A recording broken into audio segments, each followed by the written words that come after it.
the ultimate guide to boosting your IGF-1. IGF-1, or insulin growth factor 1, is one of the most powerful hormones for muscle growth, recovery, and overall performance. Here is exactly how to max out your IGF-1. Naturally, without any shortcuts. What is IGF-1 and why does it even matter? It is a hormone that is produced in your liver in a response to growth hormone. It plays a key role in your muscle growth, fat loss, recovery, and bone health. It stimulates protein synthesis, improves your metabolic rate, speeds up tissue repair, and supports bone density and growth. Maximizing IGF-1 naturally is about optimizing your lifestyle, your diet, your habits to unleash its full potential. So let's talk about nutrition. Your diet is going to directly affect how much IGF-1 that your body produces. Here is what you should be eating, and here's what you should be avoiding. Protein-rich foods. IGF-1 production is stimulated by protein intake. Focus on complete proteins. I'm talking grass-fed steak, eggs, wild-caught fish, and Greek yogurt. You know the drill. Dairy products boost your IGF-1, especially milk. They contain natural growth factors and amino acids that wholly support your IGF-1 production. Healthy fats boost it. Avocados, olive oil, nuts, seeds, and fatty fish. You should be getting your carbs in for insulin regulation because insulin helps trigger IGF-1 release. So carb timing matters. Includes sweet potatoes, brown rice, oats, and fruits like bananas or berries. And if you want to know the superfoods for IGF-1 production, it is colostrum and bone broth. Colostrum is a nutrient-rich milk product. It directly enhances IGF-1, and bone broth is rich in collagen, amino acids, and supports tissue repair.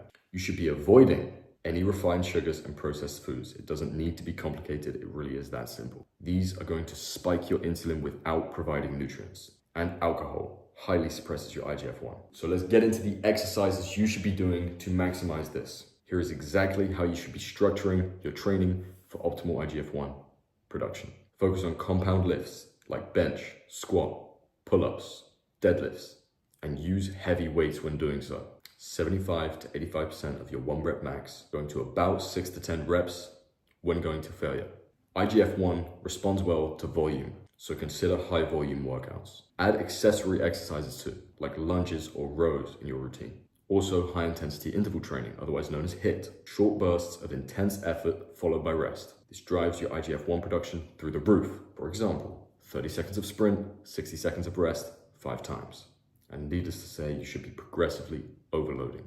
The goal is to improve. You should see that in your exercises too. Now, if you really want to know the IGF-1 powerhouse, similar to your test, it is sleep. Most IGF-1 is produced during sleep. It's extremely closely tied to growth hormone secretion. Poor sleep will severely limit your levels that you can produce. So as I've mentioned, 7 to 9 hours per night of quality sleep. Sleep in a dark room. Darkness enhances your melatonin, which indirectly supports IGF-1 production. And avoid screens before bed. The blue light is going to disrupt your melanin and give you a worse night's sleep. Now, it's important to understand that IGF-1 does not work by itself. It's influenced by other hormones in your body.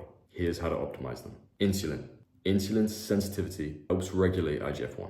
You can improve it by eating complex carbs and pairing them with protein and fat. And avoid long periods of fasting after your intense exercise. Growth hormone. Growth hormone stimulates your IGF-1. So prioritize your sleep, exercise, and fasting to support your growth hormone levels. Let's talk about the importance of cold and heat therapy. Temperature extremes are going to increase these levels and also aid recovery. Firstly, cold therapy. Things like ice baths or cold showers reduce inflammation across your entire body and promote recovery, ensuring IGF-1 production is at its maximum. You don't want your IGF-1 being wasted on chronic inflammation. Make sense? So you should be doing cold therapy after your workouts for optimal repair. Heat therapy. Saunas improve your circulation and your growth factor release. Try and spend 15 to 20 minutes in the sauna 2 to 3 times per week. And it is vital you avoid these IGF-1 suppressors. Chronic stress, sedentary lifestyle, and overtraining. These 3 things are going to be the biggest things that limit it. And if you want to go down the supplement route, here are some supplements you're going to want to take.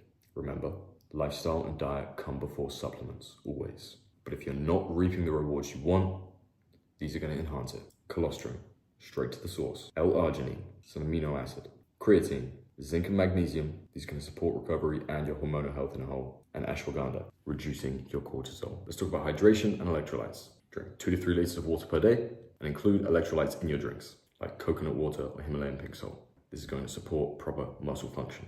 IGF-1 is one of the keys to unlocking your full potential, whether it's building muscle, recovering faster, or enhancing your overall vitality. By following all of these strategies mentioned, you're going to max out your IGF-1 and become healthier and more attractive. Consistent habits lead to unstoppable results. Best of luck.